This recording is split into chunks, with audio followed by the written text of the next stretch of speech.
This is Chapter 70, Cerebral Edema in Humans and When Neurological Surgery, 8th edition. I'm Dr. Douglas Hardesty, Assistant Professor of Neurological Surgery, and this presentation is given on behalf of myself and Dr. Russ Lonser, Chairman at the Department of Neurological Surgery, The Ohio State University in Columbus, Ohio. I would like to acknowledge the skilled efforts of our talented medical illustrators Courtney Fleming and Anthony Baker, both at Ohio State, whose original works are later depicted in this presentation. None of the authors have any relevant financial disclosures to this topic of cerebral edema. To begin, we'd like to review some of the key concepts that will be seen throughout this chapter. First, cerebral edema is the result of excess fluid, be that within cells or the extracellular fluid compartments in the brain parenchyma. Next, we usually classify cerebral edema as either vasogenic, cytotoxic, interstitial, or osmotic, although there is much overlap between these types. And depending on the inciting event, cerebral edema can be the result of a blood-brain barrier disruption, an alteration of metabolism, perhaps related to hydrocephalus, such as with transependymal flow, and or osmotic dysregulation and lymphatic system disruption.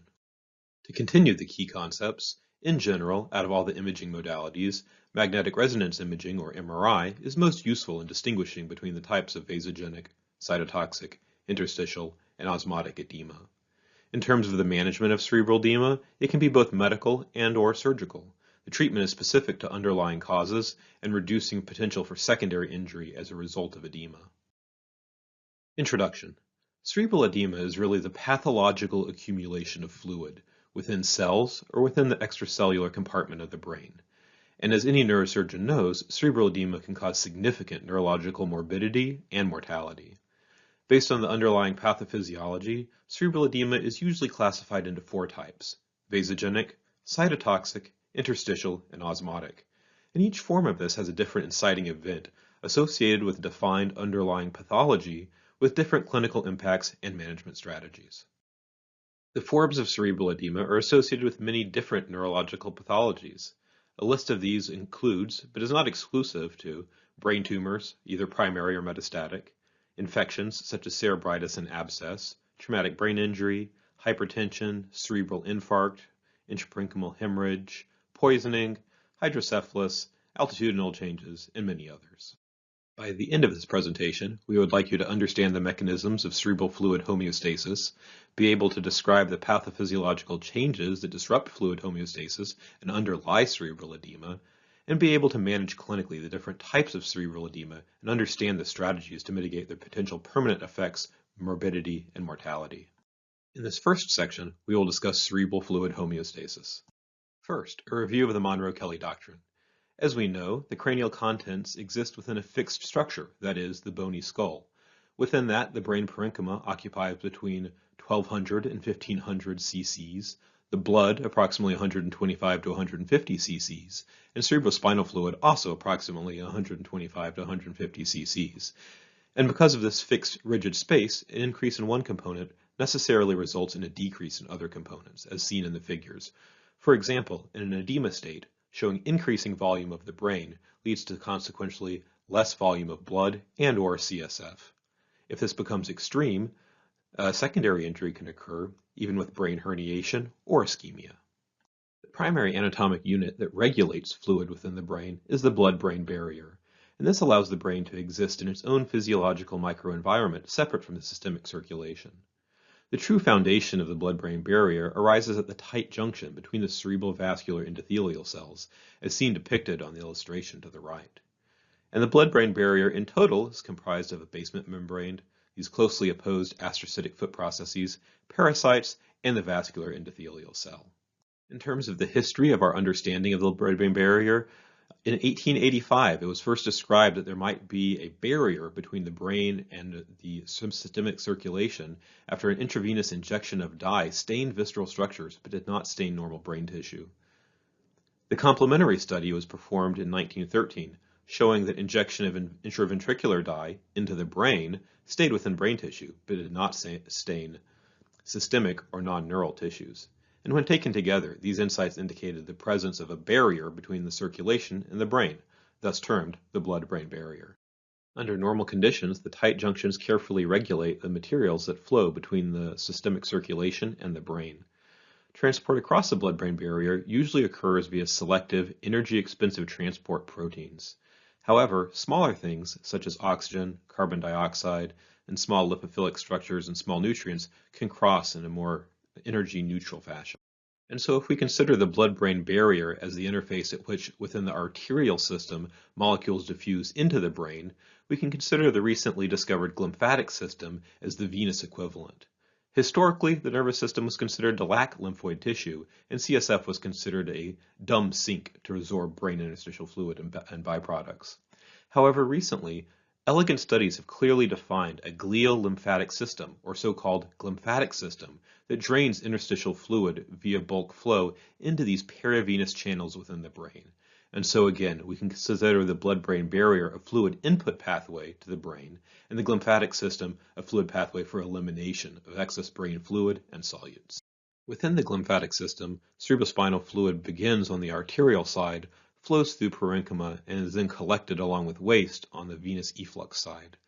This process is driven by arterial pulsations, a pressure gradient, respirations, and vasomotor motility.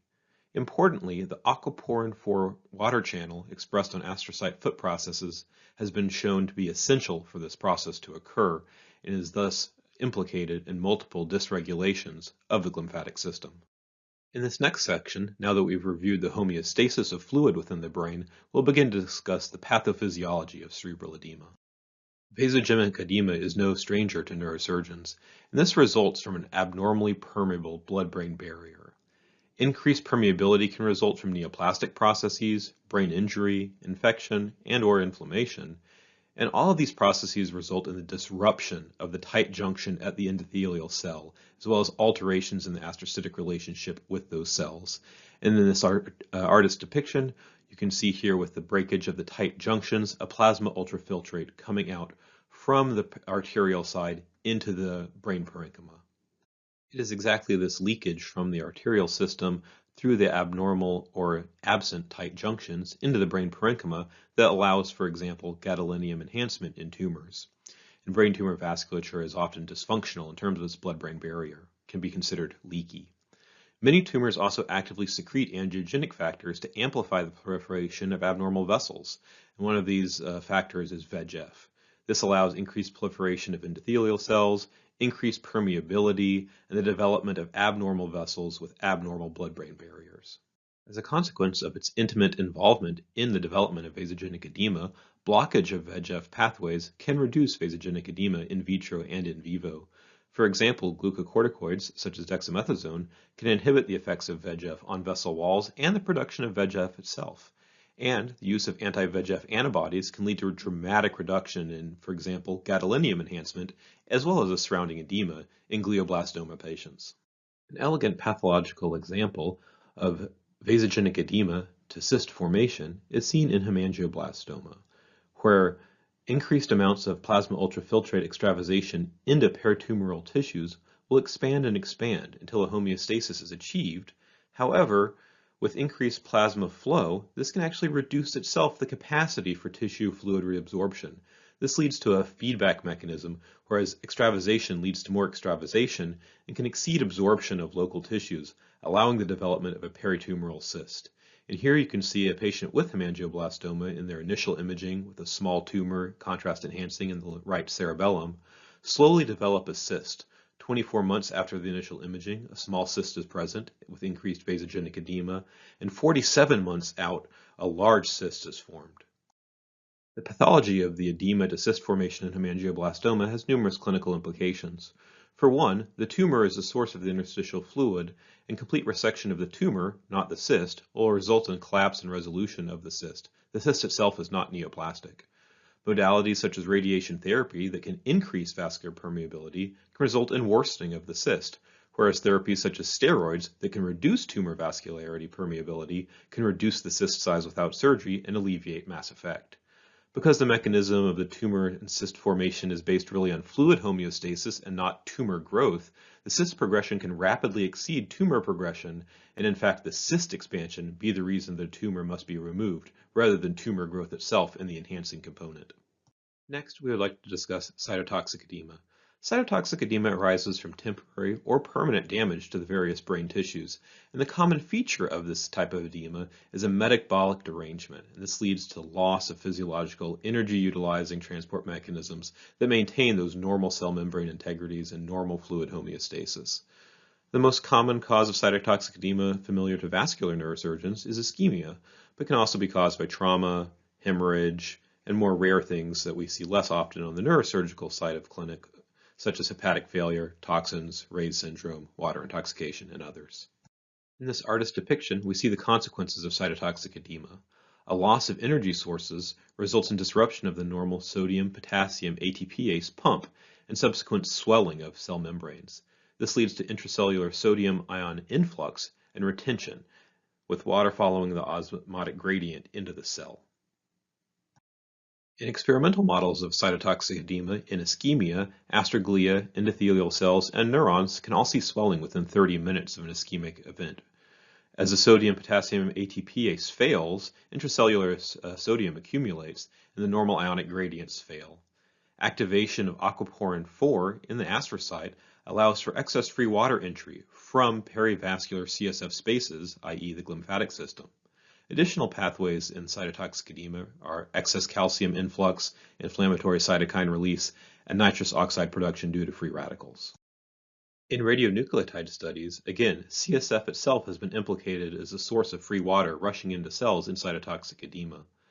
In cerebral ischemia, high flow of CSF influx via the anatomically defined glymphatic pathway is in fact a critical and early event in the development of the cytotoxic edema, again implicating aquaporin 4 as a key mediator of this inflow of CSF in cytotoxic edema. Next, to discuss interstitial edema.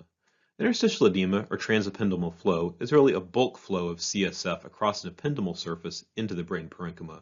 This is a pressure-driven phenomenon that has been well documented in animal models of hydrocephalus, as well as models of increased ventricular fluid perfusion over a pressure gradient. Clearance of this edema, once it accumulates in the brain parenchyma, again appears to be driven by the glymphatic system. And lastly, osmotic edema. Osmotic edema, as the name implies, arises from a mismatch in the osmolarity between brain parenchyma and circulating blood. And so a relatively hypoosmotic plasma leads to passive free water influx into the hyperosmotic brain tissue. Fluid flows into this and accumulates within the extracellular spaces of the brain parenchyma, again seen in the artist depiction, in this case with an excess sodium content within the brain. And most commonly, again, this is seen within neurosurgery and overly rapid hypernatremia correction, allowing for a relatively hypernatremic brain to absorb fluid from the relatively hypoosmotic serum.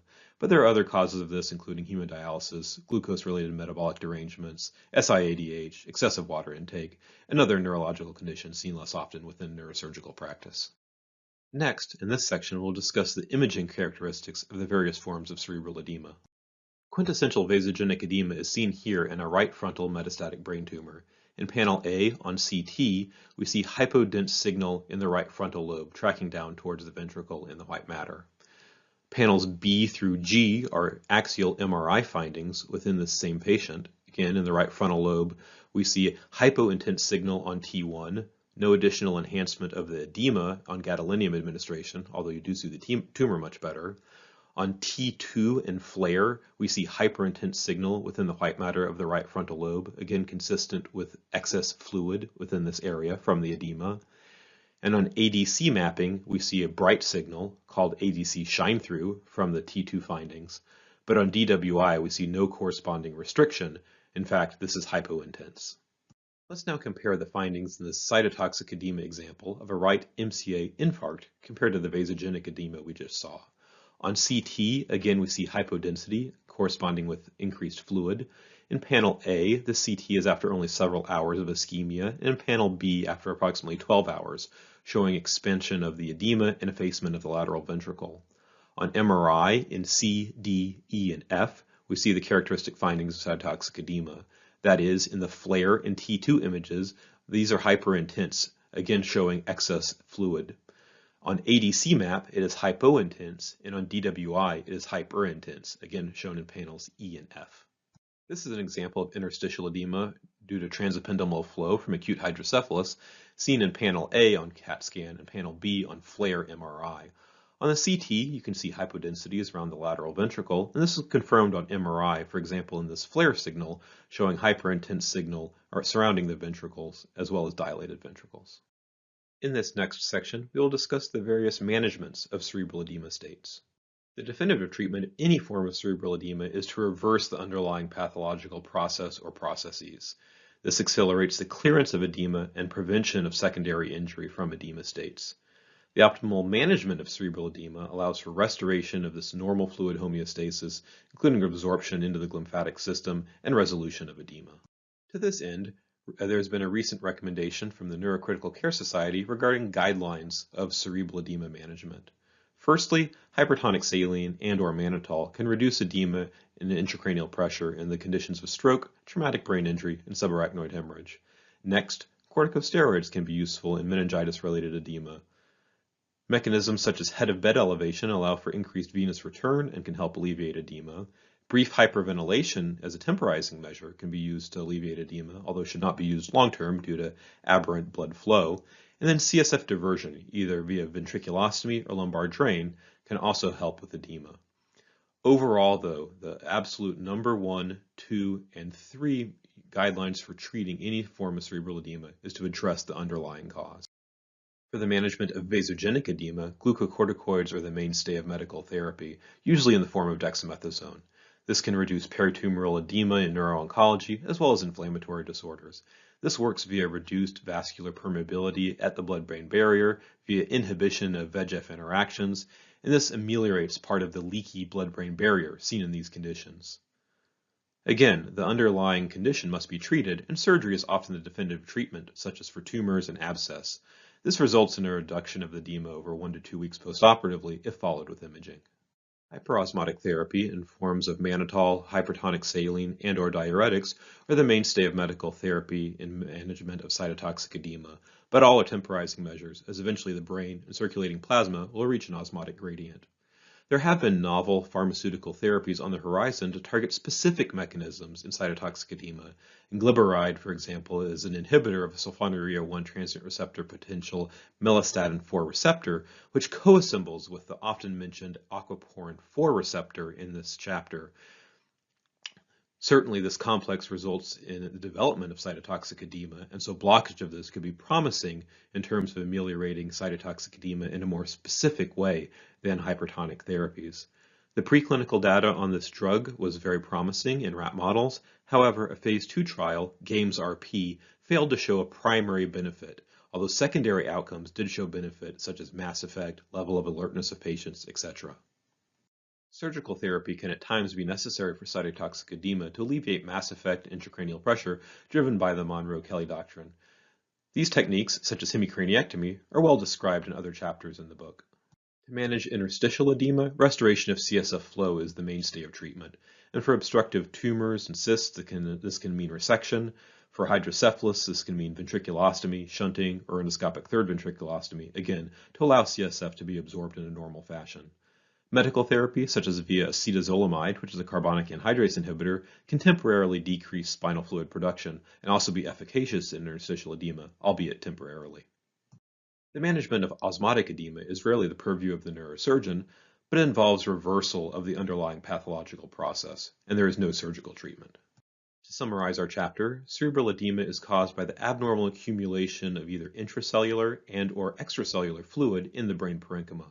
And depending on the underlying pathophysiology, these edema states can be classified as vasogenic, cytotoxic, interstitial, or osmotic, or a combination of these. The management of cerebral edema can be medical and/or surgical, and treatment is specific to the underlying cause of the edema state and is targeted at reducing potential for secondary injury. On behalf of myself, Dr. Douglas Hardesty, and my co-author, Dr. Russ Lonser, would like to thank you for joining us on this discussion of cerebral edema. We ask that you see the suggested readings and the full bibliography of the textbook chapter for many high-quality references on the topic of cerebral edema from which this presentation has been assembled.